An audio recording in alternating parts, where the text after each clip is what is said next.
Muito bem, meus queridos, encerrando o estudo da lição número 5, a lição que complementa a lição da semana passada, que falou sobre as nações. Agora o enfoque das nações, ela vem nos mostrando o livro de Daniel, capítulo 2, o livro de Daniel, capítulo 7, e o livro do Apocalipse.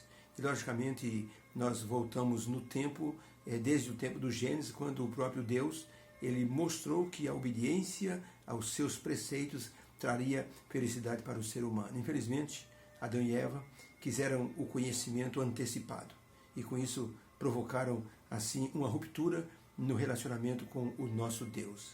Quando o povo de Israel estava na terra prometida, eles também viram uma árvore de cobiça, que era ter um rei semelhante às nações vizinhas.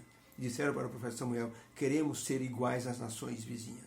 Deus orientou e disse: não é o melhor caminho.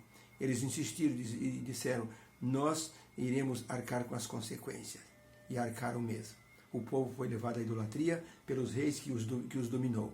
E com isso, Israel perdeu o direito à proteção divina. Foram levados cativos pelos assírios, pelos egípcios, pelos babilônicos, e foram pulverizados, perdendo até a sua própria identidade. Isso significa que desde o tempo de Adão até o tempo de Daniel, Deus mostrou que as nações precisavam de um governo divino. E foi justamente em Daniel 2 que Deus mostrou, tanto a Daniel como ao rei de Babilônia, como Deus tem o comando de todas as situações das nações. O sonho dado a Nabucodonosor era um sonho mostrando como Deus tem o controle de todas as coisas. Muitas vezes nós assim pensamos assim: será que o que eu estou fazendo vai contra aquilo que Deus quer? Logicamente, se nós pensarmos que aquilo que estamos fazendo não está de acordo com os preceitos divinos, então vai contra aquilo que Deus quer. Isso que as nações não entendem, as pessoas não entendem, os seres humanos não entendem. Querem fazer sua própria vontade e com isso estão se afastando do ideal de Deus. Tá? Uma pequena menina notou que sua avó lia muito a Bíblia. Todos os dias ela lia a Bíblia. Em qualquer momento que a menina neta olhava, lá estava a avó lendo a Bíblia. Veio uma pessoa visitar, notou que a avó estava lá num cantinho lendo, e então a pessoa perguntou: por que sua avó lê tanto a Bíblia? E a pessoa disse que ela está se preparando para as provas finais. Na verdade, a menina não quis dizer que era um estudo acadêmico, que a avó estava se preparando para fazer prova ou exame, mas era o exame diante de Deus. A vovó estava colocando sua vida em dia, quando terá que encontrar face a face com o Rei do Universo.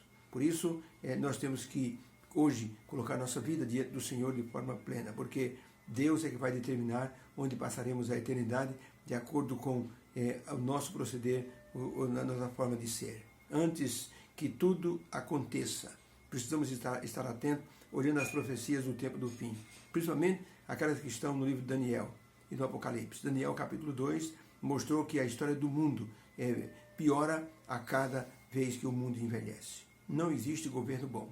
Não existe governo que traga solução. E Deus mostrou isso através da estátua do rei Nabucodonosor, onde o metal mais precioso, o ouro, ia sendo rebaixado para a prata, para bronze, para ferro, finalmente para o barro. Essa decadência do valor dos metais mostra que o mundo envelhece piorando. Então, o próprio Deus, ele diz que esses mundos, ou essas nações no mundo, não vão subsistir para sempre. Por isso o profeta Daniel, ele se expressou dessa forma: mas nos dias destes reis, o Deus do céu suscitará um reino que não será jamais destruído. Um reino que não passará a outro povo, esmiuçará e consumirá todos esses reinos, mas este mesmo reino, o reino de Deus, vai subsistir para sempre. Aguardamos, pois, esse cumprimento profético, porque tudo já se cumpriu. E Deus está nos dando a chance de olharmos para a janela profética e nós entendermos que Deus tem o domínio de todas as coisas. Esse é um ponto importante. O segundo ponto importante é que no cenário profético das nações, será o fato de que as nações serão movidas pelo inimigo para perseguir o povo de Deus. O dragão, que é o diabo, vai incitar um poder político que é chamado de besta que emerge da terra, que é um poder político que hoje domina o mundo com a sua economia e com a sua moeda. O segundo grande poder que será incitado pelo dragão será a besta que emerge do mar. E então essa besta receberá um poder que a besta da terra vai conceder. A besta da terra vai, assim, criar uma forma de adoração da besta que surgiu do mar. E a gente viu isso agora no sepultamento do Papa. Milhões de pessoas acompanharam o sepultamento do Papa. Parece que é uma coisa assim que polariza todas as atenções. E diz a Bíblia que quando a besta teve, assim, ela foi ferida de morte, toda a terra se maravilhou quando ela se recuperou. E isso a gente vê quando acontece alguma coisa semelhante ao que está acontecendo agora em nossos dias. A besta que surgiu da terra é entendido pela irmã Ellen White como sendo os Estados Unidos. E a besta que emerge do mar é entendido como sendo o papado. A lição nos mostrou que um anjo poderoso, João viu, tinha um pé sobre a terra e um pé sobre o mar. O conceito de terra e mar é evidenciado como terra, um lugar de abrigo, um lugar mais estruturado. E mar é um lugar de agitação, de multidão.